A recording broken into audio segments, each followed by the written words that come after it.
berapa bulan ini nggak kemana-mana ya, karena IHSG kita juga lagi lesu, transaksi kan juga sepi. Mungkin itu yang teman-teman investor rasain semua nih. Jadi mungkin banyak yang penasaran, nanti kita jawab bareng-bareng ya di acara siang ini ya.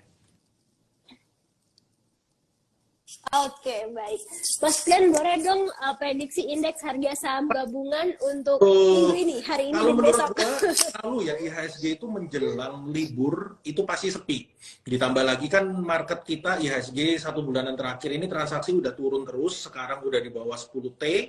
Sekarang tadi per sesi 1 itu cuma sekitar 3,5T. Jadi mungkin Senin, Selasa menurut saya pasti akan sepi. Jadi mending siap-siap liburan aja untuk hari Senin dan Selasa.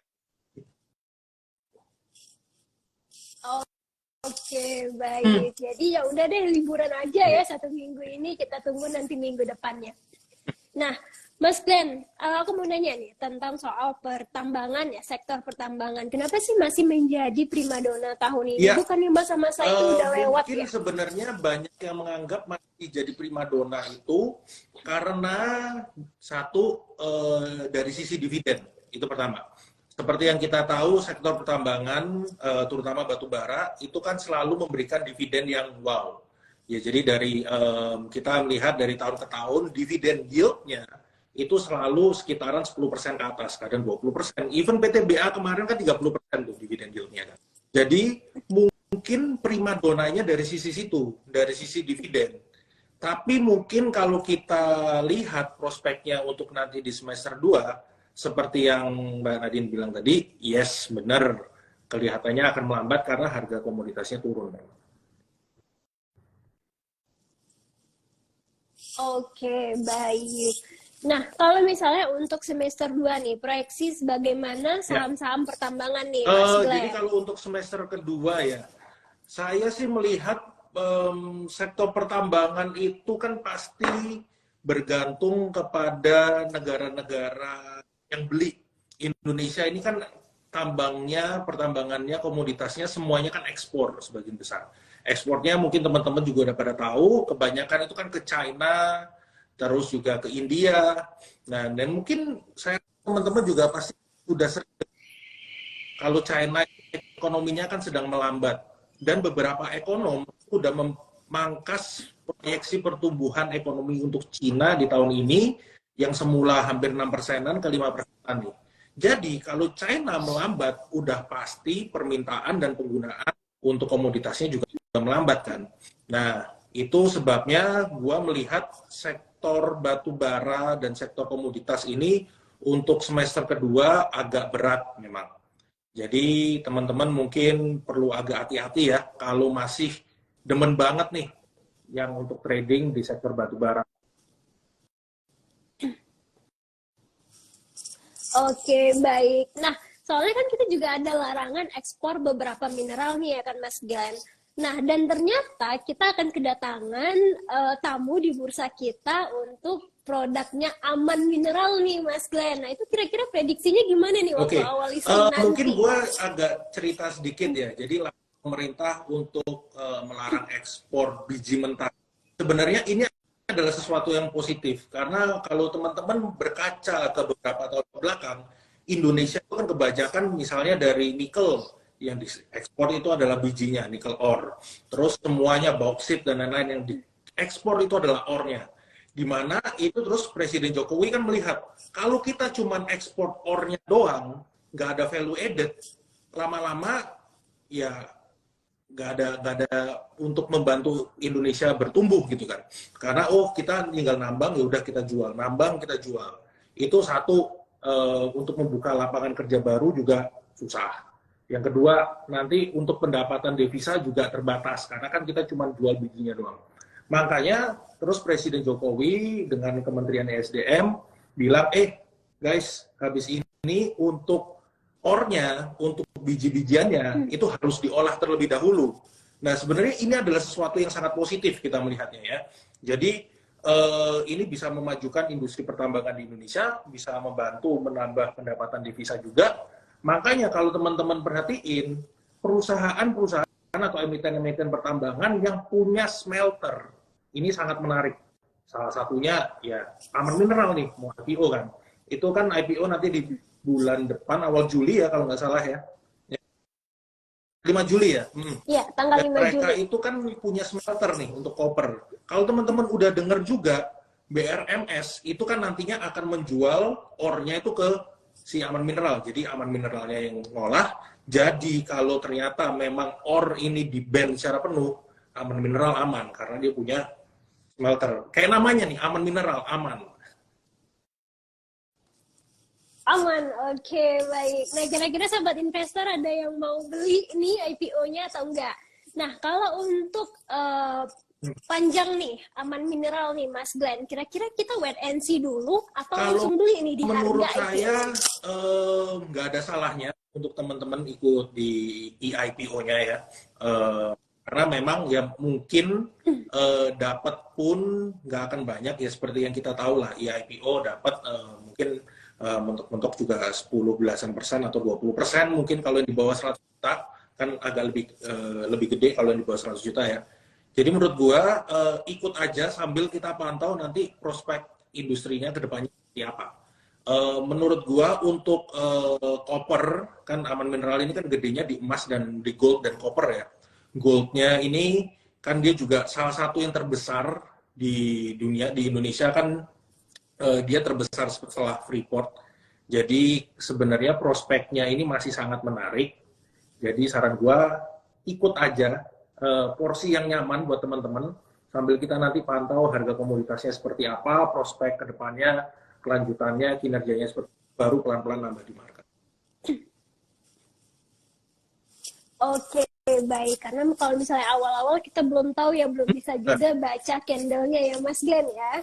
Jadi kalau mau wait and see boleh, kalau mau beli sedikit terus dipegang sampai seterusnya juga nggak masalah ya, Mas Glenn ya. Nah, Mas Glenn, kalau misalnya nih aman dibandingkan dengan Medco, Antam ataupun Bukit Asam, ini gimana nih, kalau Mas? kita bandingin ya, mungkin paling dekat itu ya kita lihat dari Medco-nya lah. Medco ini kan adalah induknya dari si Aman Mineral. Medco itu punya sekitar 20-30%-an. Jadi secara nggak langsung kalau Aman Mineralnya laporan keuangannya bagus, Aman Mineral punya duit lebih, ya Medco secara nggak langsung akan diuntungkan karena yang punya adalah Medco. Itu satu. Terus mungkin yang lain itu kita lihat dari seperti MDKA. Tadi kan sempat mention untuk MDKA ya. Ya, jadi kalau saya lihat MDKA ini juga akan menarik karena sebenarnya di luar emasnya, di luar gold untuk dari Aman, itu kan copper dan juga kalau MDKA dan melalui MBMA-nya, nikel, copper dan nikel ini sebenarnya kan melengkapi untuk electric vehicle, untuk baterai-bateraian. Jadi kita lihat juga sebenarnya prospek dari electric vehicle ini, kan kita ngomongin jangka menengah, jangka panjangnya ya. Kalau mungkin jangka pendek kan ya kayak yang Mbak Nadine bilang tadi, ditunggu candle-nya untuk tradingnya. Tapi kalau jangka menengah, jangka panjang, menurut gua sektor ini masih sangat menarik dan Aman ini ya selama sentimen dari electric vehicle ini masih jalan, jadi kayak mau Aman, mau itu MDKA, MBMA itu masih sama-sama menarik. Oke, baik. Tetap menarik ya, apalagi kalau misalnya sektor-sektornya memang performance-nya bagus ya, Mas Glenn ya. Nah, kalau misalnya untuk batu bara nih, tren harganya di sisa 2023 ini gimana nih, Mas Glenn? Seperti yang kita ketahui kan di semester 1 ini cukup ya, tertekan. Kalau untuk harga batu bara sendiri, kan banyak banget tanya ke gua juga, ini batu bara bisa sebagus tahun lalu nggak ya? Jawabannya simpel. Kalau kita bandingkan dengan tahun lalu, itu nggak mungkin sebagus tahun lalu. Kenapa? Satu, tahun lalu itu kan ada krisis energi karena Rusia baru nyerang Ukraina kan. Makanya harga komoditas energi kan melompat gila-gilaan. Itu juga yang membuat batu bara tahun lalu itu sampai $400. Sekarang tinggal 130. Tapi yang perlu teman-teman ingat, harga batu bara sebelum itu. Sebelum itu kan sebenarnya di bawah 100. Dan cash cost ini anggapannya mereka itu akan break even di harga batu bara berapa. Itu cuma 40-an. Jadi sebenarnya dengan harga bara 130, 120, mereka masih sangat profitable. Tapi kalau dibandingkan tahun lalu, ya jangan ngarep. Karena tahun lalu itu one of a kind lah. Kejadian sekali, habis itu ya susah buat kejadian seperti itu lagi. Pasti laporan keuangannya akan menurun, tapi balik lagi yang saya bilang, orang beli batu bara ini ini kan kebanyakan untuk dividen. Satu, ITMG, PTBA. Jadi, sebenarnya kalau dari sisi dividen yield dapat 10-20% itu masih sangat mungkin, meskipun harga batubaranya turun. Oke, baik. Nah, dengan prospek-prospek tersebut, apakah memang masih menarik nih untuk kita koleksi saham batubara jangka panjang? Kalau untuk jangka panjang, investor-investor jangka panjang itu kan melihat satu dari fundamental, satu dari dividen. Menurut gua masih menarik. Kalau untuk jangka pendek, untuk trading, itu mungkin yang kurang menarik. Oke, baik. Kalau untuk jangka pendek kurang menarik, kalau panjang cukup menarik karena mungkin ada beberapa batu bara yang memang beradaptasi dengan energi terbarukan. Kita menyambung itu, energi terbarukan. Ini menyambung yang kita bahas tadi soal electric vehicle juga. Karena trennya ke depannya, orang ini kan akan mulai beralih nih dari yang awalnya fossil fuel, yaitu minyak dan juga batu bara, ke energi terbarukan. Mau itu electric vehicle, mau itu dari aluminium yang diolah jadi green aluminium, dan lain sebagainya. Memang kan trennya seperti itu, semua mengarah ke sana. Jadi, emiten-emiten yang punya rencana untuk beralih atau transisi dari energi kotor ke energi bersih, itu menarik untuk dipantau. Kenapa? Karena satu, pasti akan ada insentif dari government yang membantu. Kayak kemarin PPN untuk electric vehicle itu kan dikasih diskon, itu satu. Terus kedua, nanti pasti semakin berkembangnya industri energi terbarukan, pasti akan banyak konsumsinya yang digunakan untuk lain-lain sebagainya. Jadi kalau kita lihat seperti Adaro itu kan udah punya planning, Indika itu kan juga udah berencana nanti by 2025 itu mereka akan semakin mengurangin porsi pendapatan dari batu baranya. Dan yang perlu teman-teman ingat, karena tahun lalu itu harga batu bara setinggi langit, mereka kan dapat duit banyak nih. Teman-teman bisa cek di laporan keuangannya masing-masing emiten batubara ini. Semuanya itu cash rich atau cashnya banyak. Jadi kalau mau ekspansi ke non batubara, duitnya ada gitu sebenarnya. Jadi nggak bingung, aduh gue mau ekspansi tapi nggak punya duit. Apakah gue harus terbitin utang? Enggak, mereka duitnya ada. Jadi tinggal ekspansi aja sebenarnya.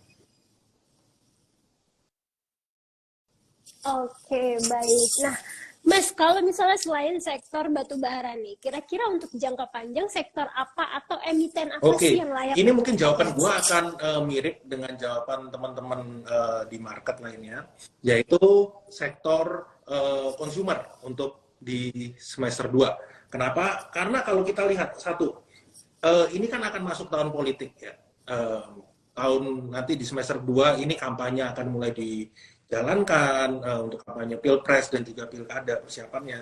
Tentunya ini kan akan menambah perputaran uang terutama di daerah-daerah, baik itu duit kampanye, duit iklan dan lain sebagainya kan. Tentunya kalau perputaran uang itu meningkat, konsumsi masyarakat meningkat, terutama yang di daerah-daerah. Nah, kalau yang di daerah-daerah meningkat, pasti mereka yang dibeli satu kebutuhan pokok. Jadi sektor-sektor consumer seperti makanan-makanan ICBP misalnya, seperti Mayora misalnya. Terus kalau kita ngomongin event yang kebutuhan untuk sabun-sabunan seperti Unilever, atau toko-tokonya seperti Alfamart. Nah, itu jadi gue melihat semester 2 ini masih fokusnya di sektor consumer dan retailer. Oke, baik. Tetap consumer ya, itu kayaknya jadi sektor favorit itu, Mas Glenn. Nah, Mas Glenn, aku mau nanya nih. Jadi Unilever kan mau membagikan dividennya ya.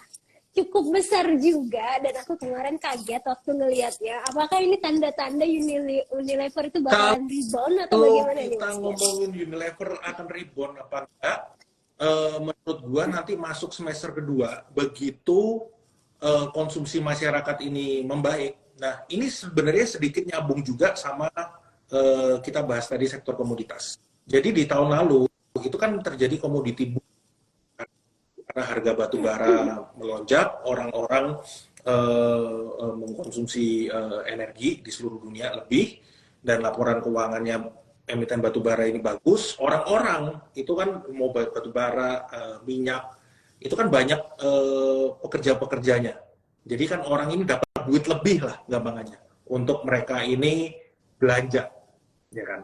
Nah, ini juga yang akan ngedorong sektor konsumer, yang ngedorong orang-orang ini untuk bisa lebih belanja. Ditambah lagi nanti semester kedua ini, Bank Indonesia itu kan diperkirakan akan mulai potong suku bunga nih, ya kan.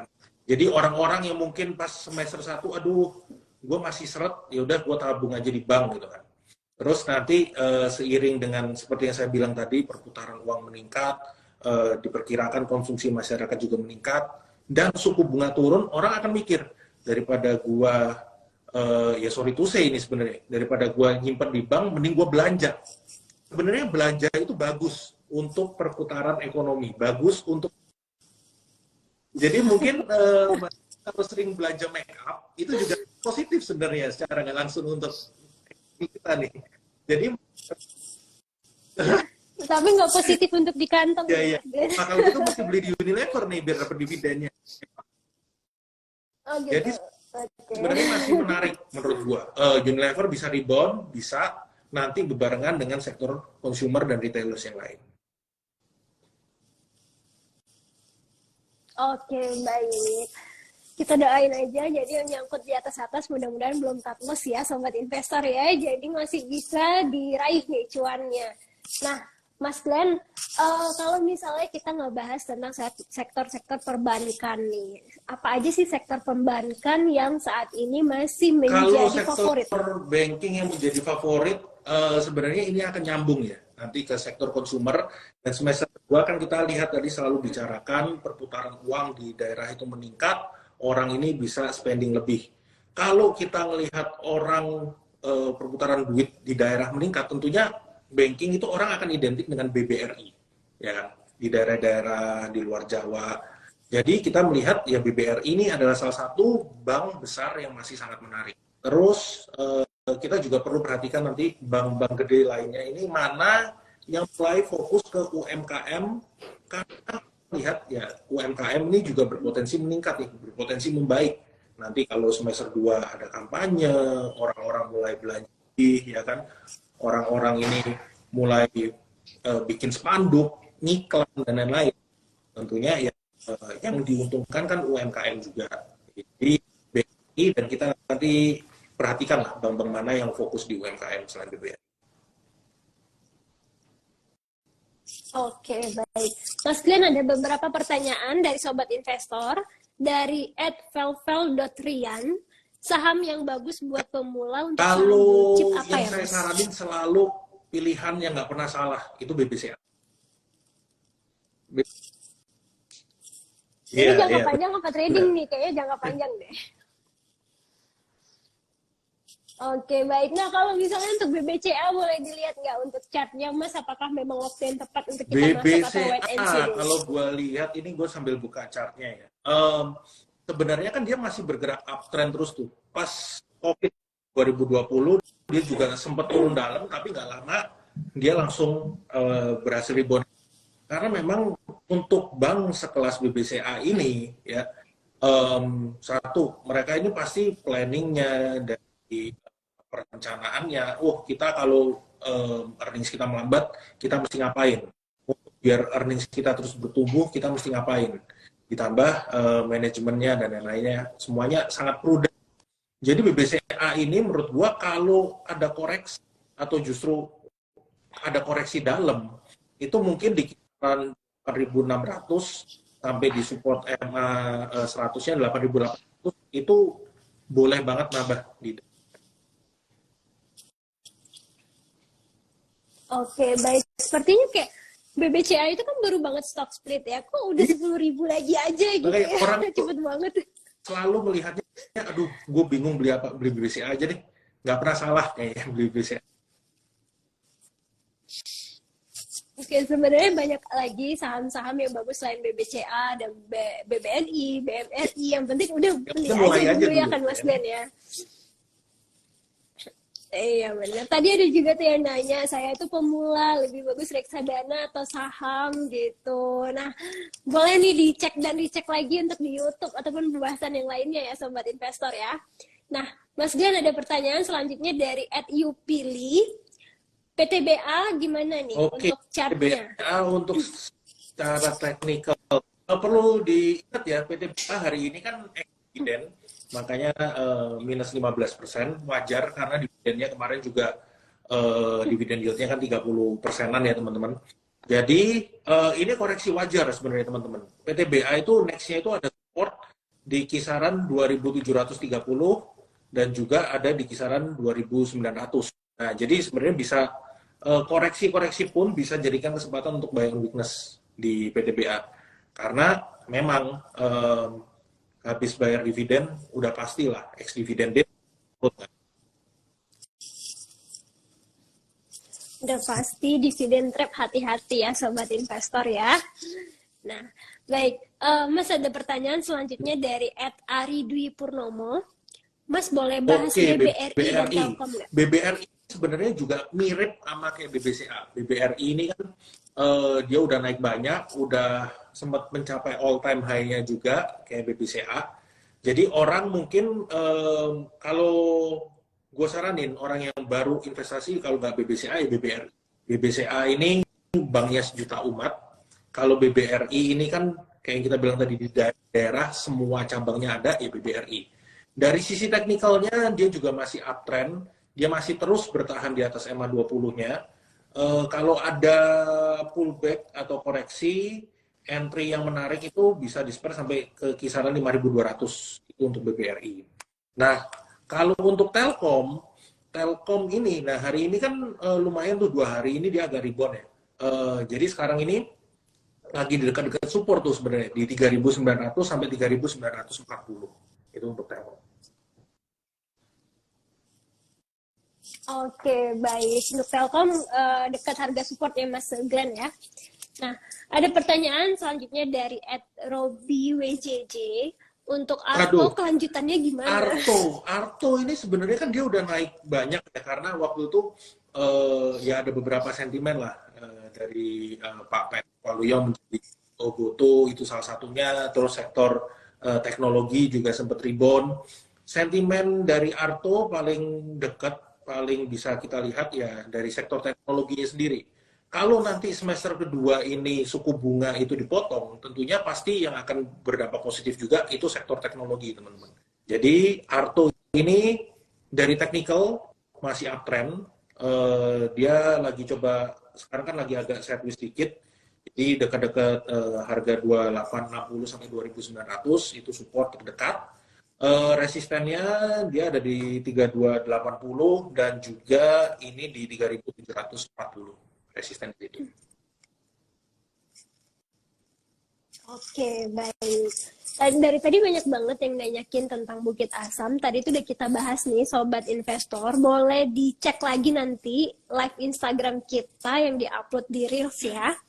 Nah, Mas Glenn, ada pertanyaan dari @astrid_oktiana. Kalau Antam bagaimana nih Kak? Dan bisa nggak untuk jangka Antam panjang? Ini salah satu yang nggak kemana-mana nih teman-teman. Sekarang dia masih bergerak sideways.